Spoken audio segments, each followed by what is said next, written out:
চা বাগান শ্রমিক সে একটা বিশেষ সুবিধা পায়। আগে একটু দেখায়নি, চাতে তো মজা করে খায়, চা বাগান শ্রমিকের জীবনটা কেমন, কষ্টটা কেমন দেখেন। গ্রিন টি, এটা গ্রিন টি। এই পাতা আমাদের মহিলারা তুলবে। আচ্ছা। হ্যাঁ, এই পাতাতে স্কুলে তুলবে না, আমার ভাই 8 ঘন্টা কাজ করে 178 টাকা পাবে। 8 ঘন্টা কাজ করার পরে 23 কেজি তোলার পরে 178 টাকা পায়। জি। আর 23 কেজি কম হলে 1 কেজি প্রতি 60 টাকা মাইনাস। মানে 23 কেজি কম হলে 60 টাকা হয় না। জি।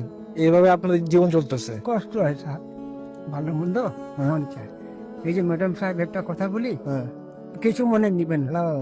ম্যাডাম সাহেব যে 100 টাকা দিচ্ছেন না, আজকে 25 ডিসেম্বর না, জি। আমার মা বলতেছিল একাধিক কলা নিব, বিস্কুট আর একটা লো বিস্কুট। মন চায়, মাছ মাংস আমাদের মন চায়। দেখেছেন, মনটা খারাপ হয়ে গেল না? এই লোকের মা ধরেন যে যার কথা বলতেছিল ওই লোকটা, সে বয়স্ক নারী ভাতা পায় নিশ্চয়ই, আর চা শ্রমিকের ভাতা পায়, তাই না? দুইটা ভাতা পায়। এইটারে বলতেছে ওভারল্যাপ, মানে তুমি তো দুইটা নিতে পারবে না। এইখানে দরিদ্র সুবিধা বঞ্চিত মানুষের টাকা সরায় না ফ্যামিলি কার্ড দিবে। টেম্পু স্ট্যান্ডে চান্দাবাজি করতে করতে অভ্যাস খারাপ হয়ে গেছে। গরিব মানুষের টাকা সরায় নিজের ভোটে যেটা রাজনৈতিক কর্মসূচি আর্থিক ব্যাস মেটাবে।